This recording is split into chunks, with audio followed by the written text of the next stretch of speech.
Nasampahan na po ng kasong katiwalian ng ilang opisyales ng adwana na umano'y sangkot sa smuggling. Alamin po natin ang ulat na ito mula kay Noel Perfecto. Tiniyak ngayon ni Presidential Anti-Smuggling Group Chief Yusek Antonio Villar Jr. na hindi magtatagal ay masasampahan na rin ng kasong katiwalian ang ilang customs examiners at appraisers, brokers at mga importers na sangkot sa katiwalian sa adwana. Ito'y matapos na matanggap ni Villar ang ipinadalang mga dokumento ng adwana na naglalaman ng misdeclared importations ng bigas, asukal at iba pa. Ayon kay Villar, case build-up, investigation at prosecution ang gagawin ng PASG dito. May 500 na actually ito na dokumento. Nagbigay sila ng 15 dito, misdeclared to. So, pwedeng kasuhan yung mga broker nito, importer, saka yung mga nag-approve nito, examiner, appraiser, saka lahat ng signatory dito. Kasi hindi malalabas to kung hindi sila nakapirma.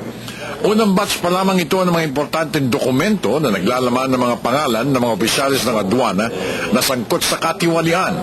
At naniniwala si Villar na marami pang malalambat sa masusing kampanya ng PASG.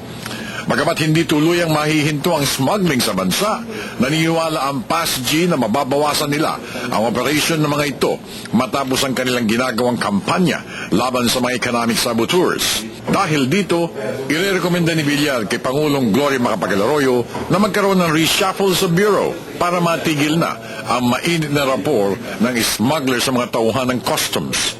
Dapat siguro, i-reshuffle itong mga ito. Para ganun, mabago naman ang sistema. Yung mga taga-MICP o taga-POCP, Port of Manila, ilipat naman siguro sa NAIA, ilipat sa mga ibang puerto. Para ganun, yung rapport nila, yung kanilang samahan, mababago. Mag-umpisa naman sila samahan. Sa ganun pa daan, mababago rin ang sistema. Wala mo ng samahan dyan, wala mo ng pakiusapan dyan, wala mo ng parang samahang na nagkakaisa. Tungkol naman sa investigasyong ipinatutupad ni Customs Chief Napoleon Morales sa kontrobersyal na 16 na luxury cars na kasalukuyang nasa Subic Customs Zone, sinabi ni Villar na magsasagawa rin ng isang parallel investigation ng PASG tungkol dito. Para sa National Broadcasting Network, ako naman si Noel Perfecto, ang inyong tagapagbalita. Isabasabay niyo ang kabuuan ng ating palunes na edisyon ng Primetime Television.